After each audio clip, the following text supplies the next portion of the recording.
Salut, je suis Keba Abdoulaye Diédhiou, formateur au cabinet Kasumai Consulting Création Projet, K2CP.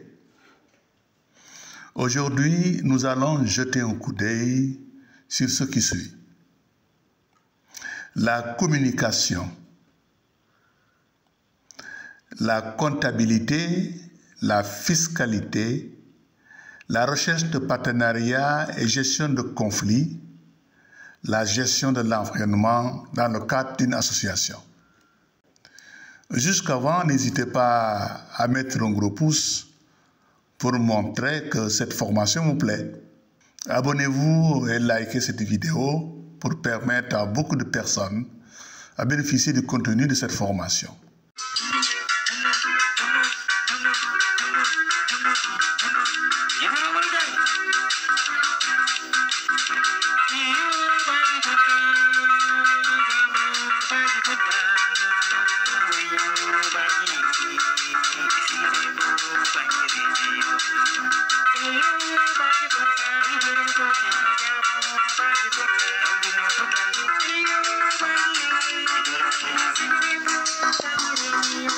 Parlons de communication.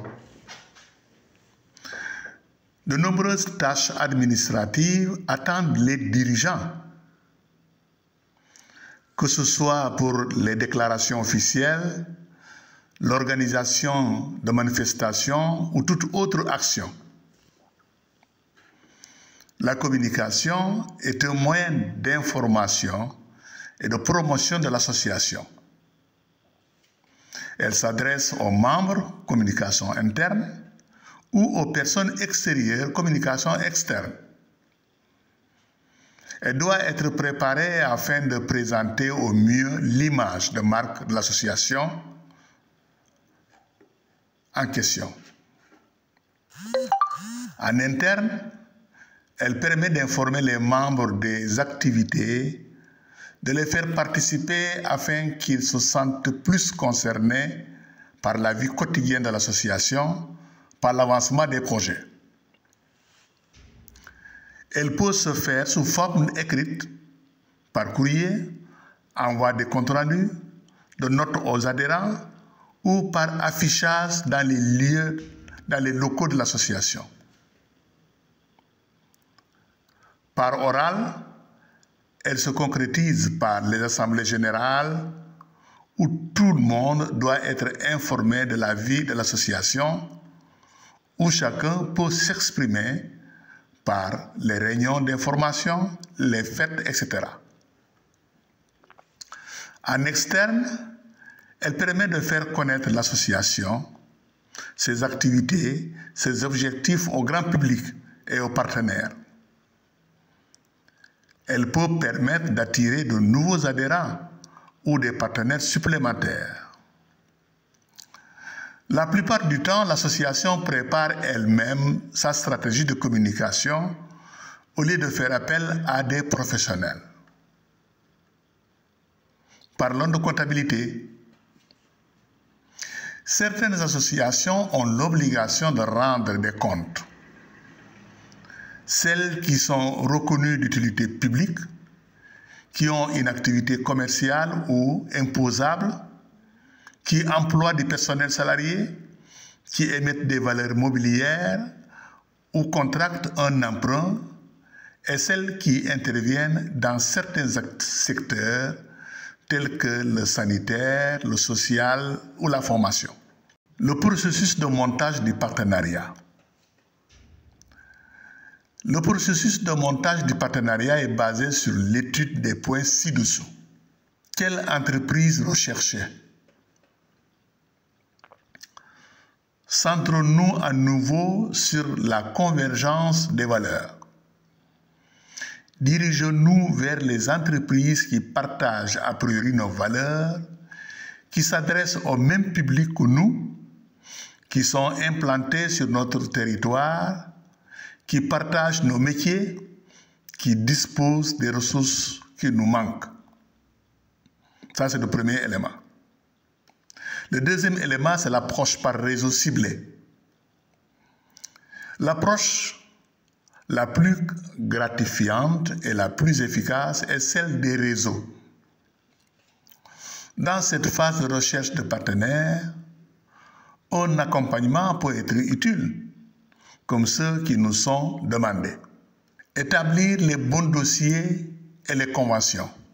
On a cherché un partenaire, on a trouvé, il faut maintenant établir un bon dossier. Et si on s'entend, vous établissez des conventions. Voyons maintenant le dossier de partenariat. L'association a besoin d'un dossier pour laisser une trace de sa proposition de partenariat à l'entreprise. Ce dossier doit avant tout être synthétique. Il sera présenté de vive voix lors d'un entretien avant d'être laissé à l'entreprise. Parlons de la convention de mécénat ou de parrainage. Il est toujours bon de sceller l'accord par une convention. Celle-ci identifiera d'emblée le champ juridique et fiscal de l'accord en portant un titre explicite. Convention de mécénat ou convention de parrainage. Et il faut donc maintenir la relation. Une relation de mécénat est plus qu'une rencontre annuelle pour obtenir un chèque. C'est un partenariat au sens fort qu'il convient de nourrir en permanence. L'association invitera le mécène au temps fort de ses projets. On peut aussi réunir des entreprises dans des clubs. Si l'association culturelle est suffisamment développée et son action reconnue, la création d'un club d'entreprises mécènes sera un acte déterminant puisqu'il réunira des entreprises s'appuyant sur le tissu économique local et permettra d'attirer des partenaires économiques qui, le plus souvent, ne s'impliquaient pas de façon individuelle dans le mécénat ou qui n'avaient jamais pratiqué le mécénat.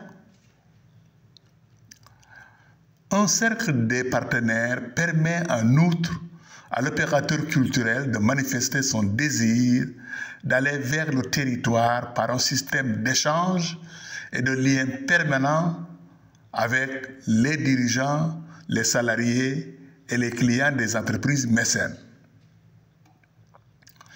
Un cercle ou club de partenaires offre donc la possibilité de fédérer en une même entité les moyens et les ambitions de tous, petites, moyennes et grandes entreprises, afin d'affirmer collectivement leur vocation d'entreprise citoyenne engagée dans leur environnement social et humain. J'espère que cette vidéo vous a été utile. Passez à l'action et je vous souhaite plein succès. À bientôt et merci.